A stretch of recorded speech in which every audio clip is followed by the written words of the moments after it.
I cannot believe that I actually have to pull this out again. Anniversary. The annual commemoration of the date of a notable event. Now, Vince, dictionaries don't lie, okay? And I don't know if you just don't know what the word anniversary means, but you did this with WrestleMania, and you're doing it with SummerSlam, and it makes absolutely no sense. The first WrestleMania and the first SummerSlam cannot commemorate itself. Okay? The day I'm born is not my first birthday. The wedding day is not the first wedding anniversary, okay? I don't know if you're just ignorant to how the word works or how it's supposed to be used in the proper context, or if you just assume that people are that stupid and they're not going to call you on it when you deliberately use a word wrong. I don't know. Are you just calling this the 25th anniversary of SummerSlam as a cheap marketing ploy? Because if you are, I find it rather insulting that you're using that word totally incorrectly as a way to market your pay-per-view, because to me it just makes you look stupid. And look, dude, that's not how anniversaries work, okay? The dictionary, it's your friend. Thesauruses, encyclopedias, reading in general is awesome, okay? And dictionaries, they're good for you. They let you learn new words and stuff and how to use the words that you do use properly. And you don't know how to use anniversary properly, or you're just so stubborn that you don't want to use it properly, because I'm sure someone has said something to him. I can't believe that he walks around backstage and nobody, either in production or creative or something, has said, Vince, that's not how anniversaries work. And, if you want to call it the 25th installment of SummerSlam, or, the 25th SummerSlam, I'll go with that, because that's what it is. But it's not the 25th anniversary. Next year's the 25th anniversary, okay? That's how it works. That's how it fucking works. And God damn it, this is the bullshit that keeps me up at night, man. It's not, nuclear war or who's going to be president in fucking November. No, this bullshit keeps me up at night. And it pissed me off. It pissed me to fuck off that you don't know how to use the fucking word right.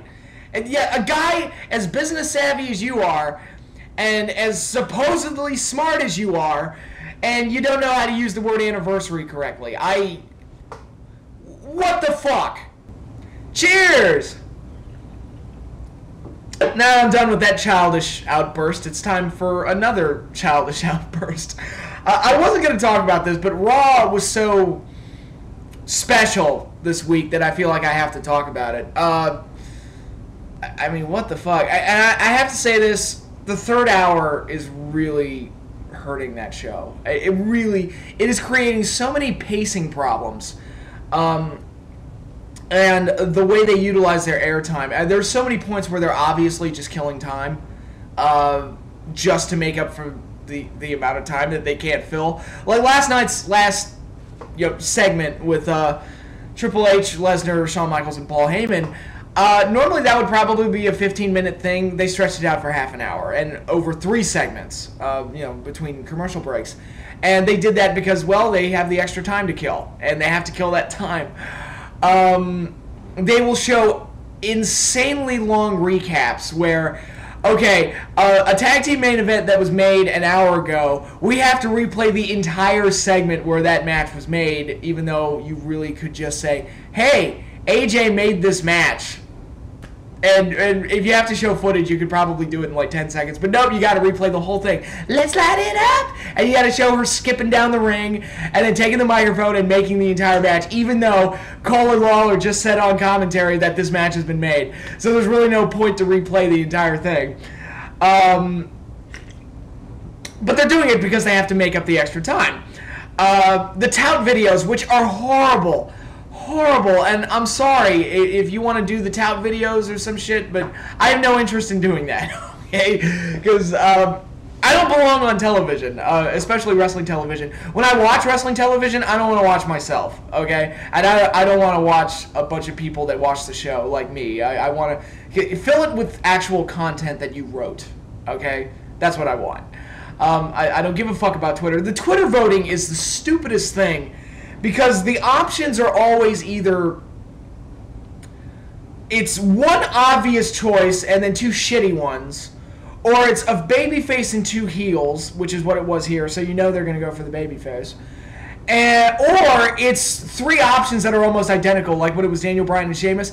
Vote for a no DQ match, a Falls Count Anywhere match, or a street fight, or something like that. And it's like, those are all kind of sort of the same. If there are any differences, it's very minute. And the fact that they actually listed those as 3 options to vote for, I think is just absurd. But yeah, that's a way for them to kill time, because they got to push the Twitter voting and all the social media nonsense. And the worst part about 3 hours is having to listen to Michael Cole and Jerry Lawler for another hour. And this might be a stretch, but I'm going to go there. Cole and Lawler right now, especially Lawler, and Lawler is just horrible. I mean, the entire show. He said during the 3-way between Jericho, Miz, and Ziggler that, if I were Jericho, I would have let Miz take the pin there. All right, yeah, you would have deliberately lost the match. Okay, thank you, Lawler. Thank you for that insightful commentary. But Cole and Lawler are so bad, so horrifically bad, that they might be the worst thing in wrestling right now, at least in terms of the on-screen product. I mean, there are annoying angles and there are annoying characters, but listening to those 2 idiots prattle on and, just guffoon over the little thing, like, oh, AJ's doing a great job, she made a tag match, she's a great GM. It's like, yeah, because it's not like every GM that came before her knew how to make a fucking tag match when 4 guys in the ring just happened to get into a brawl. And it's like, yeah, never seen that before. But no, they're gonna, kiss her ass, because it's like, oh my God, she's doing a fantastic job. And and somebody brought this up to me, and it's a great point. People used to make fun of Tony Schiavone for saying that this is the greatest night in wrestling every week on Nitro, and it was a fair criticism. But these 2 idiots, just everything the WWE does is the greatest thing ever, and they just smile and guffoon away like morons. And it's painful. It is absolutely painful. And they say the stupidest shit all night long, and it's just painful. I'm gonna have to start watching Raw on mute. I can't handle them. I really can't. And they are just anti-joy, and they just kill any interest I have in watching a wrestling show. They're that bad. Like, the only commentator I can think of that might be worse is Mike Adamle, and Mike Adamle was funny. At least he was so bad he was hilarious. I mean, he was fucking horrible, but at least he was funny bad. Art Donovan at King of the Ring 94, fucking terrible, but at least he was funny bad. How much does this guy weigh?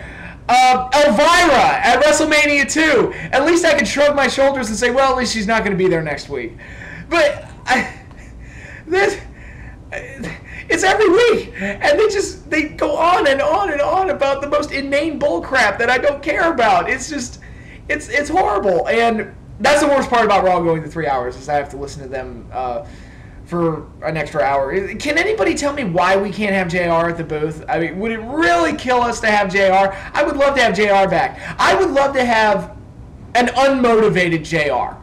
Like, because I can tell whenever JR is bored.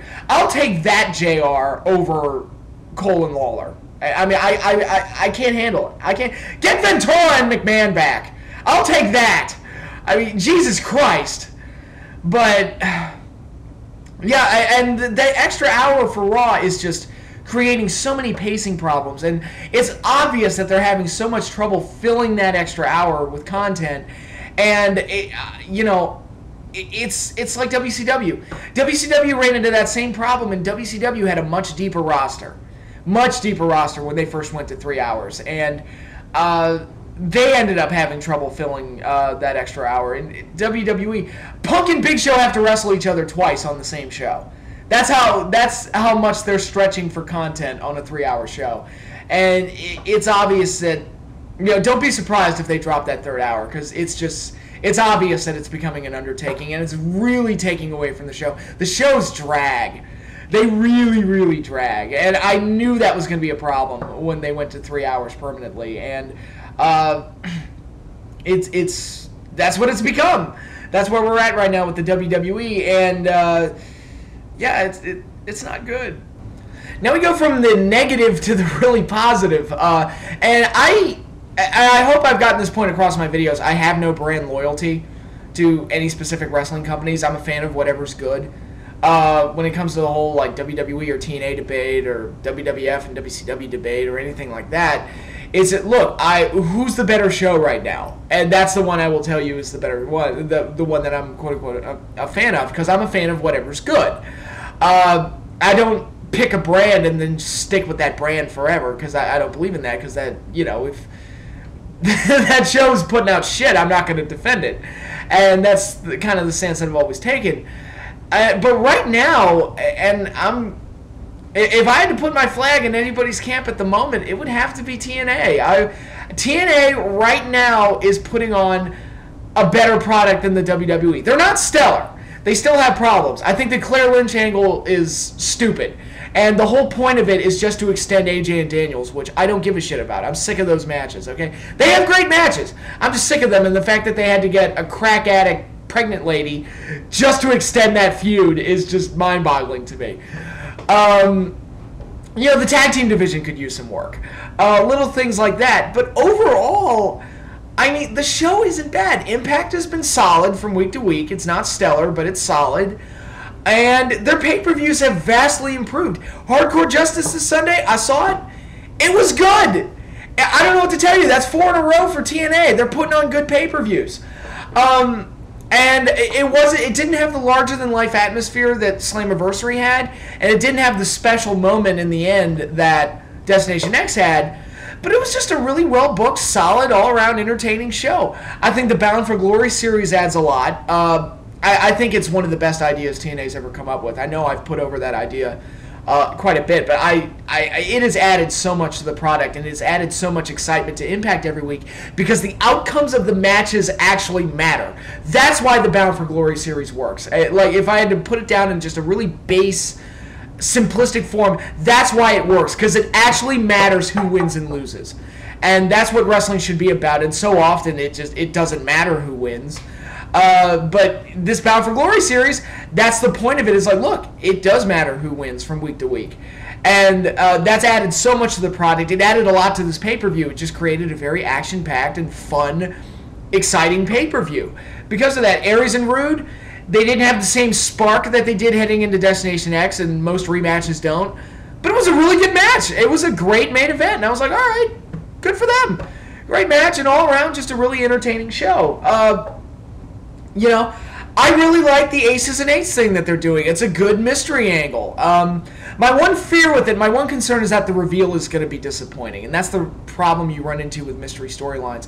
If it turns out to be just a bunch of no-names, like, obviously Wes Briscoe's a part of it. I think we all could figure that out once he showed up on Impact. But if it's just a bunch of no-names, it's like, you're just recreating Nexus, and Nexus wasn't that great. I mean, yeah, the initial segment was great, but in the end, it turned out none of those guys could really carry the angle too far. I mean, people love to praise Wade Barrett. I'm like, he was kind of a blank slate, and I don't know. Never really a huge fan of him, and none of the other guys were as good as him, so they couldn't really, the talent wasn't there to really carry that angle, and they didn't have the spark. They didn't have a Hollywood Hogan or a Shawn Michaels in '98 to really carry that angle and make it exciting. Hogan joining the NWO, that made it awesome. Shawn Michaels being an absolute dickhole leading DX, that made it awesome. Triple H leading Evolution, that helped make it awesome. Even though, people complained about Triple H back then, but having him in that group added a lot of credibility to it. And Nexus didn't have that, and Aces and Eights could run into that problem where they don't have that either. Although I do wish they had named the group the Dead Man's Hand. I think that's a much cooler name than the Aces and Eights. But, alright, whatever, I'll go with it. So, hopefully it's not just a bunch of no-names. I have this fear that Brooke Hogan might be revealed to be behind the whole thing, which would be insanely stupid. Garrett Bischoff is another one. That would be insanely stupid. There's been talk of Jeff Jarrett, which would be interesting, and it would make sense. But at the same time, it's like, we've kind of seen that already. I mean, Jeff Jarrett in charge of the bad guy stable. That's called TNA 2006. We've seen that. Who should be quote unquote in charge of the group? I think they could swerve us and make it Bully Ray. That would be interesting. I've had an idea floating in my head that it might be Samoa Joe behind the whole thing, and they could actually use that to resolve the whole ninja abduction that they did in 2010 and that never got resolved. So they can tie it into that. That would be kind of interesting. But I hope they have a good plan for the ultimate reveal, because that could make or break the angle. I remember going back to other mystery angles. I remember the Greater Power reveal. It almost felt like they knew that Vince McMahon was going to be a disappointment, so they did the whole thing where Austin became the CEO just to kind of make up for it. Because it was, it was a kind of a letdown where it's like, oh, you were talking about guys like Jake Roberts and Ted DiBiase, and it's just the guy that was the bad guy 2 months ago. Not that the writing didn't make any sense. It's just that the surprise reveal didn't have oomph to it. I didn't think. But yeah, so hopefully they have a good plan in place for the Aces and Eights. And again, TNA, their shows have been solid. Their pay-per-views have been much improved over what they were before. And they're picking the right time to get hot because, they're heading into their biggest pay-per-view of the year, and they've got a lot of good stuff in place. Hopefully the next 2 pay-per-views leading into that are good, and hopefully Bound for Glory turns out to be a very good show.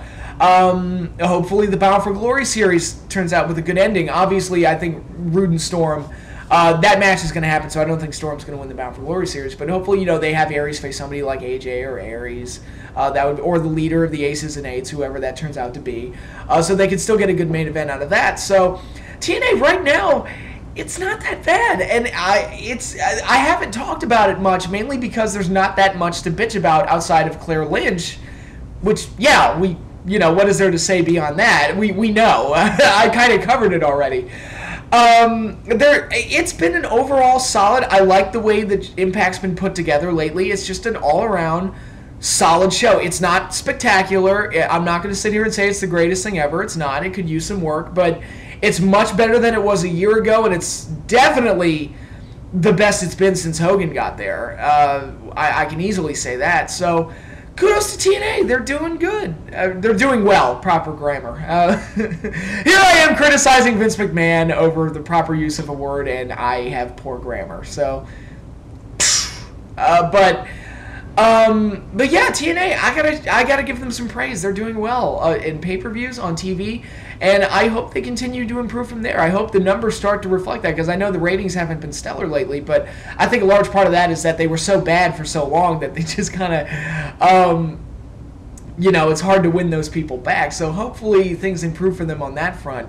And I hope WWE gets better, but they find a better way to manage that third hour. But I think that's a Herculean task. They're having trouble performing, and that's just where we are right now. Now, I didn't do a pay-per-view preview for Hardcore Justice because I got busy with a bunch of other things, namely watching the Olympics, which I really got hooked into this year. By the way, very girl power-oriented Olympics. I kind of like that. I really got into a lot of the women's sports this year. But I'm going to do something for SummerSlam later in the week. It's not just a straight-up preview. I have a little added something that I'm going to add on to that video. So look out for that this weekend. But until then, I'll see you later, and enjoy the rest of your week.